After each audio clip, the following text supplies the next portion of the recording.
اهلا بيكم يوم جديد ويوم سعيد عليكم باذن الله. النهارده قلنا نعمل فلوج حلو جدا جدا على شواطئ اسكندريه علشان نشوف الاجواء الشتويه، وكمان نشوف جمال اسكندريه في الشتاء، ونشوف الشواطئ عامله ازاي، ونشوف كمان سعر الاتوبيس السياحي اللي هنعمل بيه الجوله دلوقتي سعره كام. بس يا ريت قبل ما نشوف الفيديو، لو حضرتك مش موجود معانا يا ريت تشترك في القناه وتعمل سبسكرايب، ولو حضرتك موجود معانا ما تنساش الشير واللايك. يلا بينا مع بعض دلوقتي نبدأ جولتنا على شواطئ اسكندرية.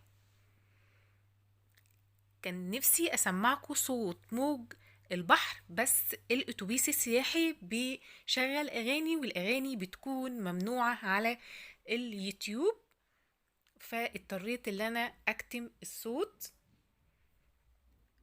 احنا هنبدأ جولتنا من شواطئ سيدي بشر.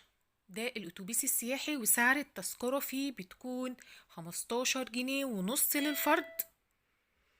بيطلع من قدام شيراتون المنتزه لغاية بحري،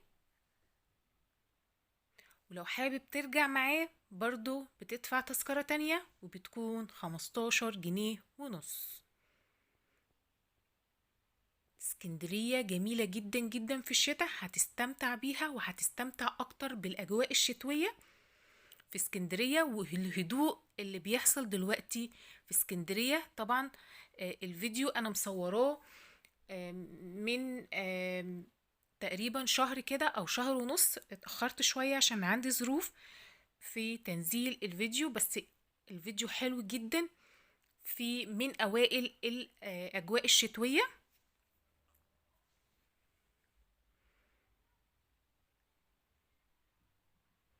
اسكندرية بتكون جميلة جدا في الشتاء، بتكون هادية وبيكون البحر رائع. انصح اي حد عايز يستمتع بجد باسكندرية ينزل في الشتاء. الاسعار كلها بتكون في متناول اي حد، الشقق كلها بتكون بتنزل تقريبا النص في الشتاء عن الصيف، ده غير زحمة الصيف كمان. وكمان الشواطئ كمان الاسعار بتاعتها بتنزل كمان في الشتاء عن الصيف. احنا دلوقتي داخلين على اجازة نص السنة، تعالوا استمتعوا بجو اسكندرية بجد، مش هتندموا نهائي ان انتوا نزلتوا اسكندرية في الشتاء.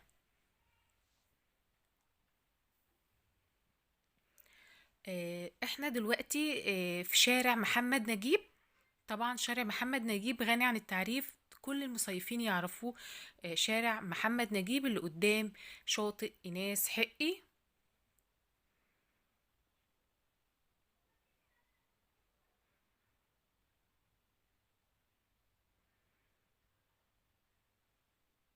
دي كلها مجموعة بوابات شاطئ إناس حقي.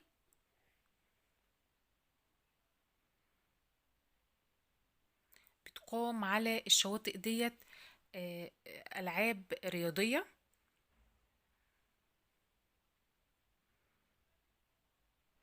في مجموعة كافيهات كتيرة جدا في المنطقة ديت. ده شاطئ إسحاق حلمي المميز بعد إيناس حقي على طول.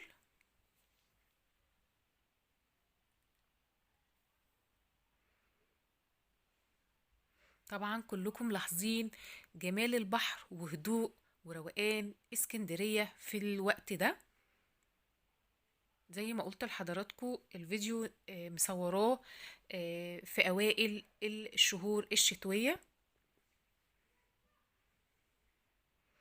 دي كلها مجموعة بوابات شواطئ السرايو وكافيهات السرايو. بجد هتستمتعوا جدا بالقعدة على البحر وعلى رصيف اسكندرية. في اسكندرية بنقول رصيف مش كورنيش.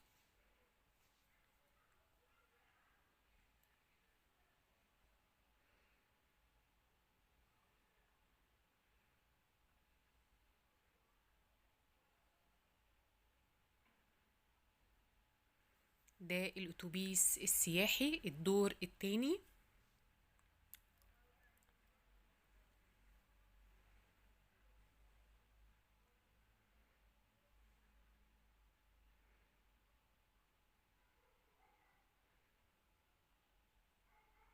دي كلها ناس بتستمتع بالمشي على كورنيش اسكندرية وممارسة الرياضة الصبح. احنا دلوقتي في منطقة لوران على البحر.